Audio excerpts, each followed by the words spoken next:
நல்ல நடிகனா நிறைய இவருக்கு தெரிஞ்சிருக்கும். நன்றியுள்ள மனிதனா இப்பதான் எங்களுக்கு தெரிஞ்சிருக்கு. திரு விவேக் அவர்களை பேச அழைக்கிறோம். ஒவ்வொருத்தரும் பேச வரும்போது மற்ற எல்லாரும் கெஞ்சுறாங்க, அண்ணே சீக்கிரம் முடிங்கண்ணே. நான் என்ன பண்றது, திருவள்ளுவர் கலைக்கூடம்னு டைட்டில் வச்சிருக்காரு. திருவள்ளுவர் வந்து 1.5 அடி 1.25 அடியில் ஒரு விஷயத்தை நச்சுன்னு சொன்னவர். ஆனா நம்ம சாரு வரவேற்புரைன்ற பேர்ல கம்பராமாயணம் கலைக்கூடமா மாத்திருக்காரு. அது மட்டும் இல்ல, பெருசா ஒரு பாமை தூக்கி போட்டாரு. எனக்காக ஃப்ரீயான்ற ஒரு வார்த்தையை போட்டாரு.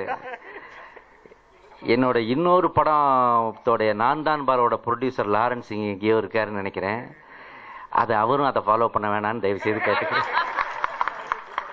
தப்பான வழிமுறை, அதை தயவு செய்து பயன்படுத்த. பாவம், முடிய ஒட்ட வெட்டலாம், மொட்டை அடிக்க கூடாது என்பதை மட்டும் இந்த இடத்துல சொல்லிக்க விரும்புறேன்.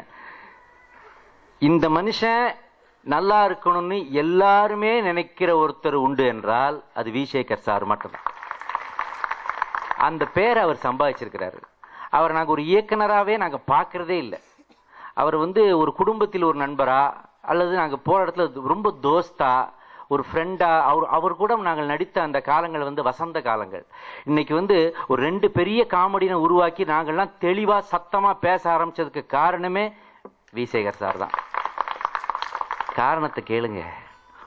ஒரு மானிட்டர் பார்த்துட்டு டேக்கு போகிறது மரபு காலங்காலமாக. 14 மானிட்டர் பார்த்து மனுஷன் செத்து சுண்ணாம்பாயி, அதுவும் ஏவிஎம் சுடுகாட்டுக்கு பக்கத்திலேயே ஷூட்டிங் வைப்பார். எனி டைம் அப்படியே பாடி தூக்கி அங்கிட்டு போட்டுடலாம். 14 மானிட்டர் பார்த்து அதுக்கப்புறம் நான் ஒரு 18 பேர் இருப்போம் ஆர்டிஸ்ட். தென்னிந்திய நடிகர் சங்கம் எப்போ ஒரு ஷூட்டிங்ல இருக்கும். அந்த 14 பேரும் கத்தி முடிப்போம். நல்லா கத்துனா டேக் ஓகே. ஆக அப்படி கத்தி முடிச்சதுக்கு அப்புறம் அதோட விடுவாரா, அப்படி நேரா வைரம்னு ஒருத்தரை பார்ப்பார். இந்த நிற்கிறார் பாருங்க பின்னாடி, வாங்க பார்க்கட்டும், இந்த இருக்கார், இவரை பார்ப்பார். இவர் தூரத்துல இருந்து அப்படி காட்டிட்டோம். நாங்க அப்படி பயந்து போய் அவரை தான் பார்த்துக்கிட்டு இருப்போம். எதுக்கு காட்டுறாருன்னே தெரியாது அவரு. அப்படின்னு ஒரு சின்ன சங்கேதம், ஒன்மோர்ப்பா. அப்புறம் ஆர்டிஸ்ட் ஒருத்தர் 2 பேர் இருந்தாக்க அவங்கள வர சொல்லுங்கன்னு சொல்லலாம். 14 பேர் இருந்தா எப்படி சொல்ல முடியும்? அதுங்களை வர சொல்லும் பாரு. உண்டா இல்லையா? ஒரு பண்ண இருக்காங்க, அது அவரே ஆமாங்கிறார். அதுங்களெல்லாம் வர சொல்லுப்பான் பாரு. ஆக நாங்க எல்லாரும் வருவோம். இது வந்து பாய்ஸ் கம்பெனி மாதிரி. கூடமா கூடாரத்தை தூக்கிட்டு போவோம். இவர் மேக்சிமம் வந்து அவுட்டோர்னு வச்சது இந்த குன்றத்தூர் இல்லை, அது குன்றத்தூர் கீழே, அப்படிலாட்டி திருநீர்மலை கீழே ஒரு ரோடு ஒன்று இருக்கும், ஒரு வயக்காடுலாம் இருக்கும். அந்த வயக்காடுலாம் இந்நேரத்துக்கு கழிச்சு ரியல் எஸ்டேட் ஆக்கியிருப்பாங்க. அந்த இடத்துல தான் ஷூட்டிங் நடக்கும். அதுவே வந்து ஒரு சுவிட்சர்லாந்து வந்த மாதிரி, என்னப்பா பட்ஜெட் ஏறுதேப்பா அப்படின்ற மாதிரி ஃபீல் பண்ணுவார். அவரா இப்படி டூயட்லாம் எடுத்திருக்காரு. அப்படிங்கும் போது எனக்கு ரொம்ப சந்தோஷமா இருக்குது. நான் ரொம்ப நேரம் இவரை பத்தி பேசலாம். ஏன்னா ஒரு வாட்டி திருவள்ளுவர் போட்டோ, திருவள்ளுவர் வச்ச ஒரு மோதிரம் போட்டிருந்தாரு. இதெல்லாம் எல்லாருக்கும் பிடிக்கும். திருவள்ளுவர் வச்ச ஒரு மோதிரம். அவங்க திருவள்ளுவர் கலைக்கூடம், அவர் நிறைய திருவள்ளுவர் அமைப்புல எல்லாம் இருக்கிறாரு. அவர் எல்லாரும் விரும்புற ஒரு மனிதர் வி சேகர் சார். அதுல ஒரு எல்லாருக்கும் பிடிக்கும். எத்தனை பேருக்கு சாப்பாடு போட்டிருக்காருங்க. அவர் ஷூட்டிங் நடந்தா ஒரு 200 பேர் நல்லா சாப்பிடுவாங்க. அது இப்ப நின்று போச்சு. மீண்டும் இவர் தலையெடுத்து வரணும். வந்து மீண்டும், ஏன்னா அவர் தரமான படங்களை தவிர தரமற்ற படங்களை தந்ததே கிடையாதுங்க. தந்ததே கிடையாது. இதுவரைக்கும் அவர் படம் ஒண்ணு சமுதாயத்தை கெடுத்துருச்சு, இதுவரைக்கும் அவர் படம் ஒண்ணு வந்து சமுதாயத்தை பின்னோக்கி தள்ளிருச்சுன்னு ஒரு படம் சொல்லுங்க. நல்லா இருக்கணும்ன்றது தான் சொன்னார். கூடி வாழணும், கோடி நன்மை, பொண்டாட்டி அந்த மாதிரி ஏதோ என் மகளே மருமகளே வர வேட்டனா செலவு பத்தனா எல்லாமே கருத்து. என்னைய கருத்து கந்தசாமின்றாங்க. எனக்கு முன்னாடியே வந்த கருத்து கந்தசாமி அவர்தான். ஆனா என்ன, அவரே சொன்னார், எனக்கு டைரக்ஷன் அவ்வளவா தெரியாது. ஒரு ரவுண்ட் ட்ராலி போட்டா ரொம்ப நேரம் அதையே பார்த்துக்கிட்டு இருப்பார். இது எதுக்குப்பா இதுன்னு கேட்பார். ரவுண்ட் ட்ராலி, க்ளோஸ் அப்பு இதெல்லாம் வந்து பிடிக்கவே பிடிக்காது அவருக்கு. ஏன்னா 14 பேர் இருக்காங்களே, எங்க இருந்து நாங்க ஒவ்வொருத்தருக்கும் க்ளோஸ் அப் எடுக்கிறது? அப்படி போராடினார். ஆனா அவருக்குள்ள ஒரு நேர்மை, அவருக்குள்ள ஒரு சத்தியம், அது எப்பவுமே இருந்துச்சு. நல்ல விஷயத்த சொல்லணுன்ற அவருடைய ஆவல். பிஎன்சி குட்டி படையப்பான்னு பேருங்க. விரலுக்கேத்த வீக்கத்துக்கு விரலுக்கேத்த இயக்கமும் படையப்பாமும் ஒரே டைம் ரிலீஸ். ரெண்டுமே ஈக்குவலா கலெக்ட் பண்ணிச்சு. ரஜினி சார் மேடையில விரலுக்கேத்த வீக்கம் ரஜினி சார் மேடையில இது ஒரு மினி படையப்பான்னு சொன்னாரு. அப்படிப்பட்ட விஷயம். இன்னைக்கு அவர் பர்த்டே, சூப்பர் ஸ்டாருடைய பர்த்டே. அவருக்கு என்னுடைய பிறந்தநாள் வாழ்த்துக்களை. நம்முடைய தமிழ் திரையுலகத்தின் பிரமுகர்கள் அத்தனை பேரும் இங்க இருக்காங்க. ஒவ்வொருத்தர் பேரையும் சொன்னா அடுத்த ஷோ ஆரம்பமாயிரும் கமலா தியேட்டர்ல. அதனால எல்லாரும் ஒவ்வொருத்தரை பத்தி பேசுறதுக்கு அவ்வளவு விஷயம் இருக்கு. அவ்வளவு பெரிய பெரிய மனிதர்கள் இங்கே மேடையில் இருக்காங்க.